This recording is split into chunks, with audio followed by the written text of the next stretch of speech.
so today we are going to be talking about the next of the 67 steps, the 67 frameworks that are going to help you get whatever it is you want out of life: success, wealth, health, love, happiness, whatever your goals are. So today I've named this one Martin Seligman's Salary Slave and Learned Helplessness. So we're going to talk about how you have to realize in the modern world that you are out of the cage and in the jungle. So one of the preeminent thinkers of our time, specifically when it comes to the brain, depression is one of the ways that he became famous, one of the subjects he became famous for, this Martin Seligman, still alive now, and I highly recommend. I saw one of his books here. I'm reading Learned Optimism. He wrote, I think his book's Authentic Happiness is one. And so back in 20, 30 years ago, he began to do research on depression, and his concept was positive psychology. So most of psychology had dealt with, the negative effects of people with severe mental problems. And he said, why don't we also study positive psychology, what makes us happy, not just the chronic cases of people with extreme mental health issues. So as he began to do this research, depression, he came up with this concept or this discovery of what he coined learned helplessness.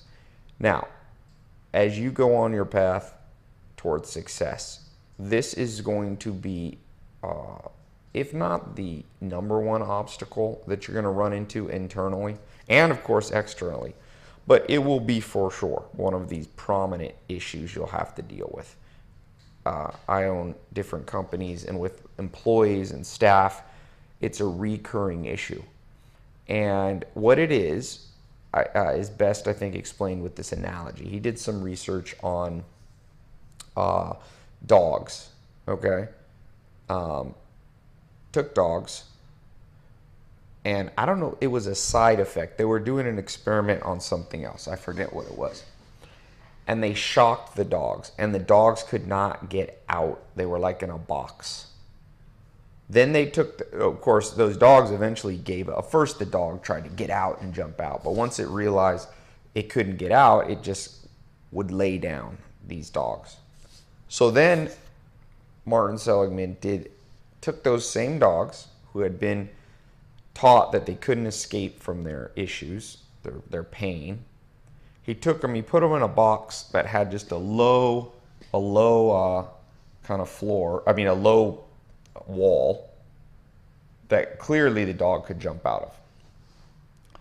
He then shocked the same dog. By the way, he struggled with the ethics of shocking dogs. He talked to one of the top professors of ethics, and the professor said, do you think the greater good of mankind will be helped from shocking these dogs? And so if you're listening to this and you empathize with the dogs, he did struggle with that. But anyway, on to the main point. Put these dogs that had been taught to be helpless under pain, put them in this box, shock them. Now, those dogs, it was clear that the dogs could jump out of the box, okay? Could jump. But because they had been trained and reinforced previously that they couldn't escape from their pain, the dogs literally just sat down, laid down there, and whimpered. Now, he took some outside dogs, some normal dogs that had never been through that preconditioning before, stuck them in the box, shocked them, and of course the dogs leapt out, jumped right out and ran off. So Martin Seligman began to say, what's going on here? Are we literally saying that we can rewire the brain towards helplessness? And the answer, I think, over his research over time was yes. And what he found is that those dogs that had been trained to be helpless experienced much lower levels of happiness, whether it be, I don't know how he measured it, maybe it was dopamine or something, but they were literally depressed. Monkeys in a cage, I like to use that analogy in addition to the dogs. So you've been to the zoo, you see these monkeys, they're in a cage. Those monkeys would seemingly be happy, right? Every morning, lunch, nighttime, the monkey brings, the zookeeper brings a pail of food or whatever, berries or whatever he's feeding the monkey, and just throws it in there. Now, remember, the monkeys come originally, if they're wild monkeys, came from a jungle. In the jungle, you've got the chance that you could die of starvation. You have the chance that you could get eaten by a, panther or leopard or whatever. You have all these potential problems if you're a monkey and you live in the jungle. So you'd think it would all be solved by being inside this cage where everything is protected. But what they found, of course, is that these monkeys are not that happy. Monkeys in a cage experience much lower levels of happiness than monkeys that are out in the jungle. So once again, by teaching these monkeys to be helpless, to rely on the zookeeper, you'd think you would be doing good for the monkeys, but you're actually lowering the happiness. Now, I think you can see where I'm going here, but that's what I want to talk about. Martin Seligman, salary slave and learned helplessness. So you and I have been conditioned in many ways to feel helpless. Now, I mentioned salaries. We're going to talk about that. Let me step back even further. You and I grew up in an educational system, right, that you're in second grade, and they not only tell you the goal. Let's say you're in social studies and they go, all right, we're going to learn how to study the history of California. So they give you the goal. Now, instead of just giving you the goal and letting you be out in the jungle and say, here's a library, here's a whole bunch of books, go out and study whatever interests you in California history. No, we're not conditioned that way in modern education. The teachers come to us, if you went to public school or most private schools, and they say, all right, Ty, today we're going to read this chapter, then we're going to read that chapter, then we're going to read the next chapter. It's just like we're monkeys in a cage, and the zookeeper is bringing us, going, here you go. Here's today's pail of slop. And what happens, we're preconditioned to feel helpless when it comes to our education. That's why when I tell people that I read a book a day, they're like, wow, what are you doing? I'm thinking, this is what everybody should be doing. You should be continually in a process of self-education.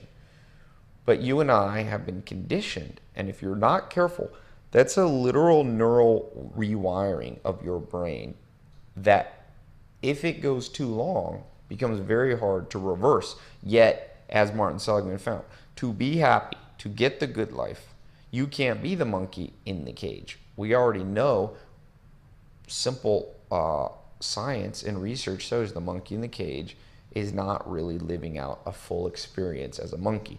You and I, every condition that creates helplessness in us is moving us away from the true human experience. Now, another area that you're going to, so this education, you're going to have to reprogram your mind around that, about education. When it comes to income, business, most of us have been preconditioned the same way. We're like the dog that gets shocked and we lay down. Most people are conditioned what when it comes to income? They're salary slaves. Now, let me just put a caveat. I'm not necessarily saying that anybody who receives a fixed salary is a slave. Okay? It's not that cut and dry. There could be a circumstance where it makes sense, where it's not preconditioning. But I'm telling you, if you're not careful, the next thing you know, your understanding of finances, you sitting in a cage and a zookeeper bringing you a paycheck on the 1st and the 15th of the month. My goal for you in this program is to begin to rewire your brain to go, you know what? It doesn't have to be that way. Sure, there might be phases, there's ebbs and flows where you receive salary based on certain activities you're doing, but you don't have to completely fall into that trap of thinking that your income has to come from somebody besides yourself. That's why you see these big, the news, when there's layoffs, it's like people just fall apart. It's like, and I tell people, I'm like, in the modern world, look, we're in the modern world. There is no salary, there are no jobs anymore that you're vested in for the next 50 years on a guaranteed basis. That might have happened for a very short time in history. We tend to think our understanding of history is so short. We like look back to the 50s and the 60s and we go, oh, those were the good old days when, you worked at a corporation and you stayed there forever. That was one teeny blip in the timeline of history. For most of history, you know what people have been doing? They've been agricultural. They've been growing their own food or providing for that at a more subsistence level. And then, Joel Salatin always said he loved Thomas Jefferson, came to Virginia, founder of the United States. And in the beginning of the U.S. history, what was U.S. history at the beginning? Well, like I've talked about this saying, nation's born stoic and dies Epicurean. It was a bunch of Stoics. We lived in a society where people, what is the word that they called it? I think the gentleman farmer. That's what Thomas Jefferson foresaw for America. He wanted this blend of educated people, yet people who were still connected to their own income source, their own source of life and subsistence, right? We've gotten away as societies become more organized, as Will Durant talks about, as the complexity of culture grows, the complexity of an economic system grows, you end up with a country like we have now, the modern world, where there's tremendous delegation, there's tremendous fragmentation. Most of us are wearing clothes that we did not grow. I mean, we did not make ourselves, unless you're Gandhi weaving your own stuff. The division of labor there is clear. We did not grow our own food. We did not build our own house. We did not design our own car. We did not mine for or drill for the oil that fuels our car. We didn't build our own computer. There's almost nothing. It's so specialized in the division of labor now that, basically we're at a place where if you're not careful, you will fall into that trap of being in that box where you're completely helpless. So you can't completely get away from it. I went and lived at the Amish for 2.5 years. Part of the reason that I did that was because I wanted to see what the world was like before there was so much division of labor. Among the Amish, they use horses, no electricity. There is a division of labor still. There are people who are, dairy farmers and carpenters, but it's not as specialized and highly, optimized in quotations as we have in the modern world. Now, I'm not one of those people that says the modern world's bad and 100 years ago was better. It doesn't work like that. I find all of that type of thinking to be what I call this 500-year-old archaic, illogical methodology of thinking. The way I think is just cause and effect, right? So modern world, it's not good or bad. Relative, the 50s weren't good or bad. It was just a cause and effect. Depending on the outcome you want, certain cause and effects are more advantageous and certain aren't. If you're looking for the good life, which entails security, but not security like the monkey in the cage, some of the division of labor, some of the advances are not necessarily advances if that's your goal. If you're trying to get right here and you're moving through time, right, every day, can't go backwards, the cause and effect of this modern world we live in could get you off track. If you're looking for the good life here, right, you could get off track. Now, we're going to talk about what you can do about it, but I first want to lay the groundwork, the foundation for you to understand how this thing goes down. So what I recommend for you, first of all, is just contemplate this. Look for areas in your life. There might be other areas of learned helplessness. Education's one. Let's talk about health, fitness. Most people, like I said, they're relying on something. The next book to come out. You go to Barnes & Noble. I go to Barnes & Noble. The number one stand there, if you walk into a bookstore now, it's just full of health books, diet books, right? There's hundreds of them, literally. I think I don't know the exact statistic, but I would say, as far as I could tell anecdotally, the number one sellers of books are things related to diet. Now, why is that? Well, it's learned helplessness. People feel out of control with their body, health-wise, and so they're waiting for, quote-unquote, a pill, someone to come in and walk in and say, this is the book until you found this book, you are never healthy. In actuality, you're probably not going to get where you want through a set diet, like a 30-day diet. Health comes from a lifestyle. Everything you need to know about the lifestyle that you need to health is pretty much on any website, really. There's no magic bullet, but yet we've been so preconditioned. We talked about this before, the lottery versus the sculpture, but now I'm talking about it from the standpoint of helplessness. We're waiting. It's like, oh, I'm not going to achieve health until that next book comes out. Or I'm waiting. There's nothing to wait for. So the antithesis of this negativity that I'm talking about, this you're in a cage, is to understand that in the modern world, you are literally in the jungle. You know, I had someone the other day, they were in my office, someone new work, intern or apprentice. We have this program where people come in and want to learn. And somebody asked me a question, and you know, there's this website, I forget what it's called, but it's like, just damn Google it or something. And they were asking me a question like, where is that store? And they're like, what's the website for the store? And I literally wrote them back, and I was like, I Skyped them back, and I was just, Google it. You see, we're preconditioned to forget, or we're preconditioned to not realize that in the modern world, the jungle we're in is amazing. You don't want to be in the cage now. You know, maybe 200 years ago, when there was no social structure or no social kind of not umbrella, what's the word I'm looking for? There's nothing to catch you, right? So I went to India many years ago. In India, there are not welfare programs. There's not really shelters and food for homeless people. And I went into a hotel, and there were some people really hungry, asking for money, beggars. And you know, if you're from the U.S., you're like, oh, they're just wanting money and can't give it to all. So I went in, and when I came out, they were dead. One person had died of starvation. So in countries like India, where there's literally nothing to support you if you fall, it's pretty dangerous to be too risky with your life. Maybe you don't want to go out in the jungle in India.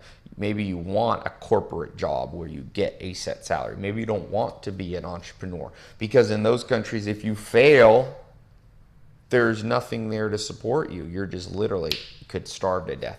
Countries like, in some places even in Europe, they don't allow bankruptcy. In the United States, you can go out into the jungle, you can take the risk of leaving the cage of life and launch a business and even take loans on that business. And if you fail, okay, you can literally declare bankruptcy. There's some limits on what you can do. In some parts of Europe, you can't do that. You'll be personally liable for the loan for, you know, the rest of your life. So in the United States, we've created a jungle that you can go into as an entrepreneur that's pretty damn safe.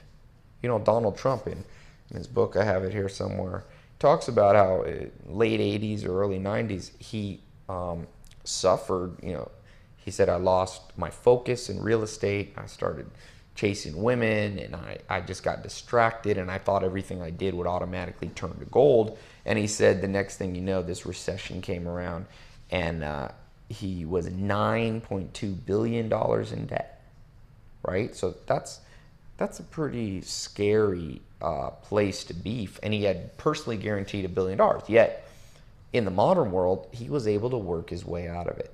So you and I sometimes are still thinking, man, the risks are so big. If I try something big, if I try, you know, to launch my own business, if I fail, it's going to be the end of the world. Well, if you live in most parts of the modern world, you're going to be just fine. So the beauty of the world we live in now is that you can stop being the monkey in the cage, rely on other people. You can, you know, the cage doors are open now.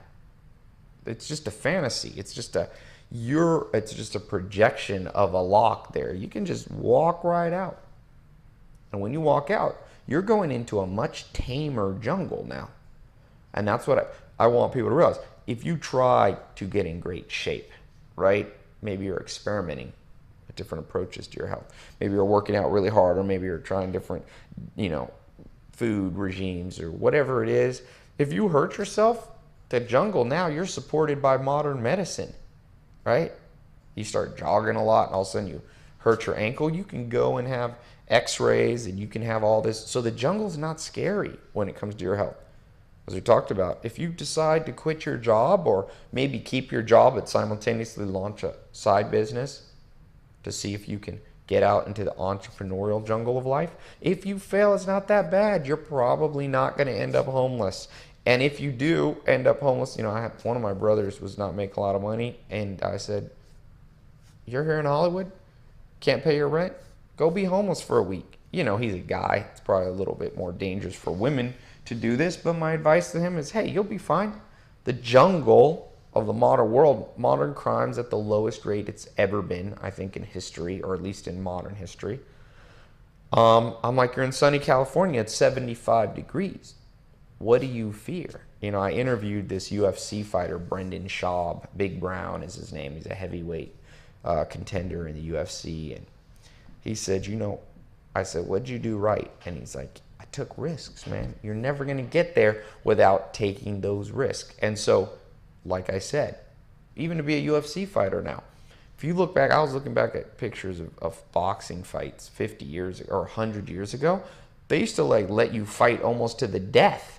Now, if you're a fighter, there's doctors waiting. We're so supported. We're in even the jungle of life now when it comes to health or wealth is so safe of a place that I can't believe how many people stay in the cage where you're going to be less happy. You're de-optimizing your life. You're de-optimizing your happiness. Why the heck not go out into this cage? It's the same with love. Social. Health, wealth, love, social. People are afraid, let's say, to, if they're single, I'm like, try Match.com, try eHarmony. 1 out of 5 marriages, eHarmony says, per day in the United States comes from eHarmony. But people are like, well, I'm worried. What if I go out on a date and it's a psycho? I'm like, take the risk. Be smart. You don't have to have them come to your house. Meet in a public place. You're so supported in the modern world. The odds, and we talk about media bias, people are always worried about, some stranger stalking them. And that does happen. But, if you look at the facts, if you forget media bias and the anthropic principle, you realize that, that's not what happens. It's like 90% of all assaults come from people that you know. So get out there. The odds of you making friends and something really bad happening to you are so low. They could happen. You need to take necessary precautions, but get out there. If you're lonely, take a risk. Go out into the jungle of the social life. If you're a guy, go down to a place where there's a lot of women and talk to 50 of them. Take the risk. Because let's say all of them laugh at you and you have the worst experience ever. Well, in the modern world, the jungle, I should say, there's so many people, you'll never see those women again unless you live in a town of 50 people. Most people in the world now live in urban areas. You'll be fine. You see, even the risks socially are so small that you might as well get out there in the jungle and try. So this jungle represents risk. And I'm saying that with risk, if you do it right, will come reward. And the reward is the good life. Staying with what is safe is a false economy. It's penny wise and dollar foolish for most of us. Now, again, I want to just say, put a caveat here. It doesn't mean instantly quit your job. Instantly try a crazy new health workout. Instantly, no, you can make haste slowly, as Joel Salatin used to tell me, or as John Wooden, the great UCLA coach, used to say, be quick but not in a hurry. So Peter Drucker here, he talks about the 18-month goal. So over 18 months, you can begin to step out in the jungle. You don't need to quit your job today necessarily if you feel that you're a salary slave. You can transition your way out of it. For some of you should quit today. For some of you should never quit. You see, it's not necessarily a black and white like all people who are paid a salary are slaves. No. Theoretically, you could be an entrepreneur and be a slave, right? It's a mindset that comes from thinking things are out of control. And the most important thing I want you to get from today is that although some things are out of our control, there are things left to fate that are out of our control. What Martin Seligman says when he studied depressed people, people who were not successful, people who did not get what they wanted, they had a feeling that they were completely out of control of their own destiny. They were like the dog who was shocked and laid down and didn't realize they could jump out. So I want you to go deeply into your brain and think of those areas where you have been susceptible to saying this is out of my control. For many people, it's marriage or children. Social is a huge area. You feel locked in. I will tell you, Jeff Bezos, he has this great line. Let me see if I can find it here, where he was quoted in the book, The Everything Store. And he was saying, Bezos was talking to somebody who was complaining that something couldn't be solved. Let's see if I can. This is just such a great line that he said here.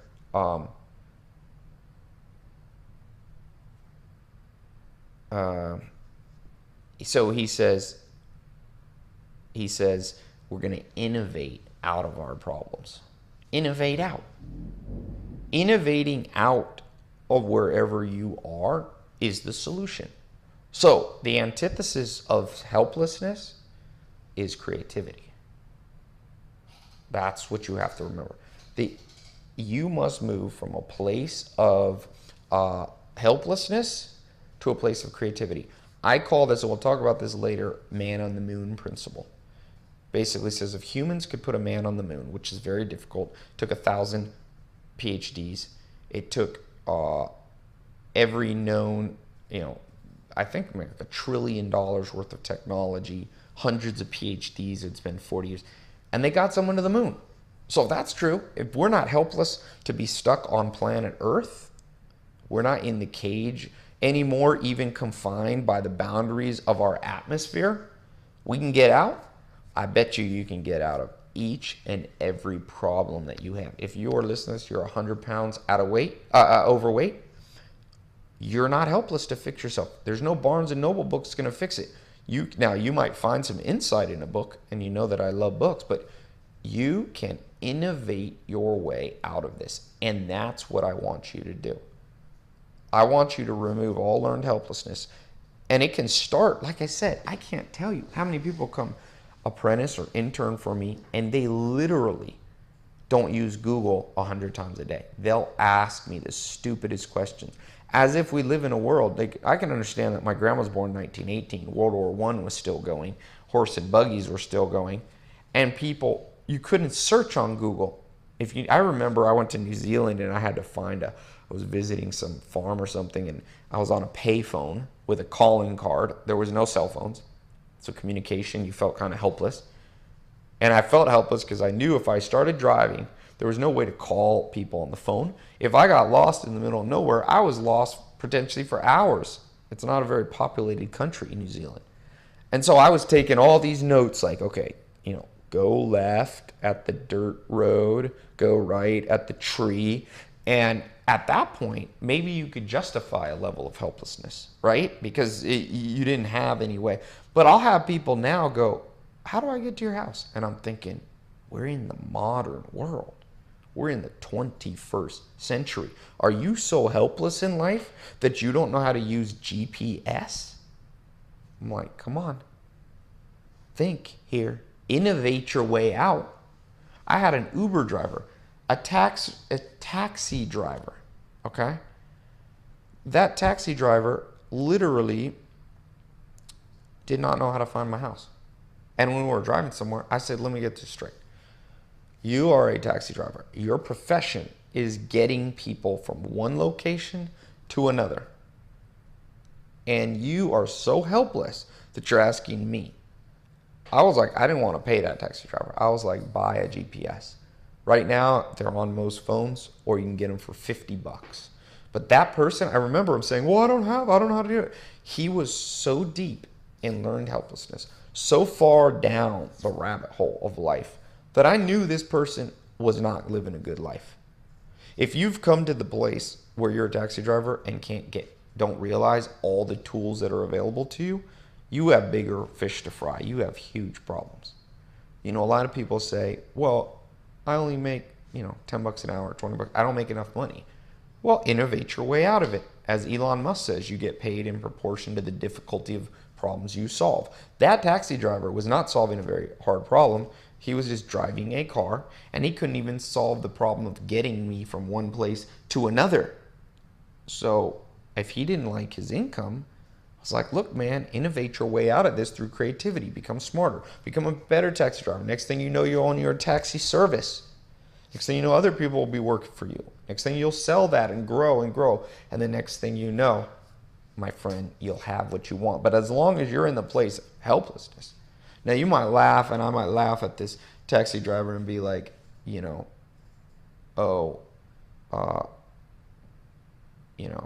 what an idiot. But think hard about your own life. Think hard about your own life. You probably have a huge area, and I probably at any given point, let me find this. I can't find the quote. Sometimes I've got so many quotes, I need to have an engine to run the quotes, and even if I search them, too many come up. But try this in your own life. Let's do a little mental exercise. Usually financial is the best place to start, because this is the biggest area in my experience of learned helplessness for people. Ever had a dream? Alan Nation, my second mentor, said, go back to 14 years old. He said, that's when your mind was the clearest. Interesting. I'm in Mensa and the IQ Society, and they say that 14 is like the peak of your IQ in many ways, right? Your mind's firing on all cylinders. You don't have the stress. You don't have the senescence and the aging and all this that comes. So you might have the wisdom, but just, back when I was 14, I could remember anything, do math like this. So when you were 14, what'd you want to do career-wise? Some of you maybe astronaut. Some of you want to be actor, doctor, nurse, millionaire, singer, or whatever it is. So why didn't you pursue that career? Why not? Now, most of you and myself, if we answer that question honestly, it's because we were victims of learned helplessness. We didn't innovate our way into whatever we wanted to do creatively. We listened to people who said, oh, no, you can't do that, instead of saying, I live in the modern world. What can't you do? I wanted to play professional basketball. Now, that's a pretty tough one to do, but I could have, let's say I wasn't quite good enough to play pro basketball. I was good enough to play, high school, college level, but I could innovate my way out of it. My real goal was to be, I liked sports. I liked basketball. I could have been a coach. I could have been an executive, all these things. Now, as I've gotten older now, I'm getting back around. I'd love to own a professional basketball team one day. But I was a victim of learned helplessness.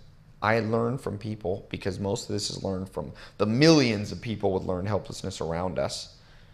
I had learned that set a goal, I'm in a cage, I see it out there, but I can't get it. And I was like the dog who just laid down. I shouldn't have laid down. Think about something you wanted to do career-wise.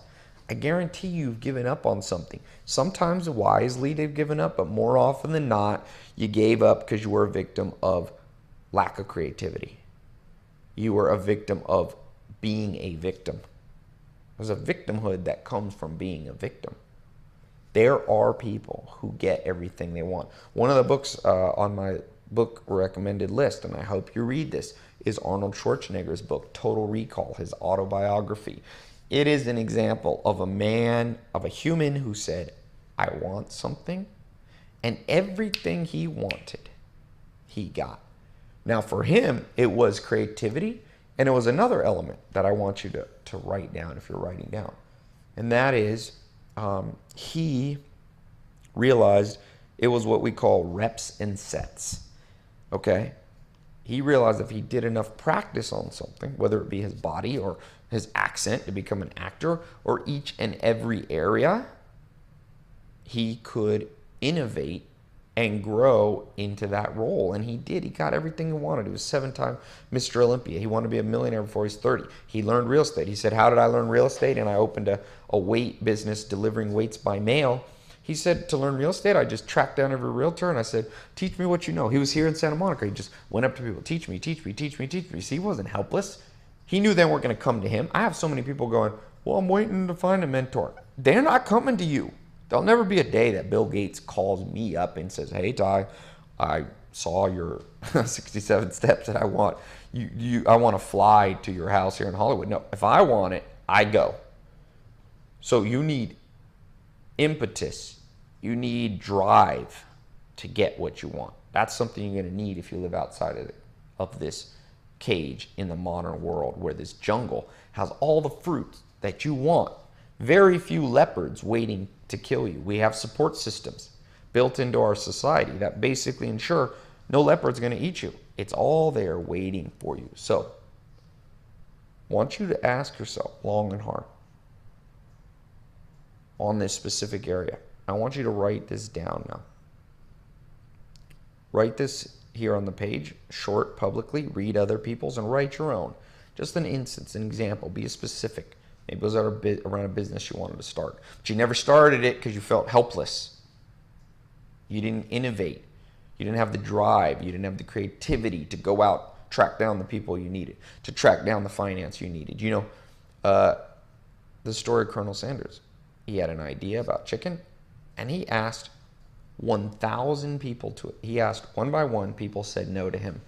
And the 1,000th person he asked said yes and gave him the money to start Kentucky Fried Chicken, which went on to be the largest franchise at that time, restaurant franchise. He didn't give up. He was never helpless. I want you to stop being helpless. So what's an area you've been helpless around in the past? And now, in retrospect, in hindsight, what would you do differently? That's what I want you to focus on. In the past, let's take a creative area in your life. It could be around your body, health-wise. It could be around wealth. It could be around your social, your relationships. Something you felt helpless, or if you want, you can do today. I'd rather you do in the past. Has a little less emotional charge to it. What is that thing? And now, knowing that you live in a modern world where there's tools all around you. You can get loans now. There's a market, Silicon Valley, to fund every crazy idea in the world. There's crowdsourcing now online. There's Kickstarter now to start a business. Oh, you don't like your body? There's retreats you can go on where they could help you control your diet. There's hundreds of diet books. There's personal trainers at every corner. There wasn't personal trainers 100 years ago at all. Now you can get a personal trainer. There's support groups. You can work out with other people. Everything's there. Love, you feel lonely? There's not only dating sites if you're single, but there's social networks like Facebook. 100 years ago, you lost touch with a friend. You'd never find them again. You were helpless. Today, with the tools you have, that's all there. You feel unfulfilled? The tools are there. Start with reading the book, Learned Optimism, or The Meaningful Life or Authentic Happiness by Martin Seligman. All the tools are right there. Oprah, whatever it is, Norman Vincent Peale, book on, optimism, positive power, positive thinking. Every tool is there for you. You can't be lazy. Remember what Charlie Munger says? Invert if you want to know what's going to ruin your life. Sloth and unreliability. Laziness. When those interns ask me something they could Google, I'm like, you're being lazy. Laziness will get you killed in the jungle. Unreliability, doing things well one day but not the next, it'll kill you out in the jungle. There's still some things that'll kill you in the jungle, but they're easy to solve. That's why I made this 67 videos. It's funny. Video 1 of the 67 steps, hundreds or thousands of people watch. The next video, a little bit less. I'm hoping, and I've talked to you about this in the welcome video, make sure you get to the 67th video and you watch each of them no matter how hard it is. Be reliable. Rewire your brain that when you set your mind to something, you always do it. Right? Habits are what can keep you alive or kill you out in the jungle. The risk isn't very there if you're very big anymore. If you're a fear-based person, relax a little bit, like Jonah Hill said. the actor. I wish, looking back, I had relaxed a little bit more. It's not as scary of a world anymore. If you were living in India in the 1700s, yeah, you better freak out if you don't have enough money or food stored up. Now, you're probably going to be okay. Not many people dying in the streets anymore of starvation. You can innovate. The only people who truly get stuck in the modern world are the people who are like that dog who lay down, like that monkey waiting. Don't be that. So think of this. Write this on the social page here. One specific instance you were helpless, and now in hindsight, what you could have done to get what you wanted that you didn't do, but now you realize how you could do it. Be as specific as possible, and then print off the worksheet or write in your journal the long answer. These journals that you're keeping for 67 pages you'll have need to be, 3 or 4 paragraphs, okay? So I hope this has been helpful. Pick up Martin Seligman's book, pick up Arnold Schwarzenegger's Total Recall, and I will see you on the next step. Thanks so much.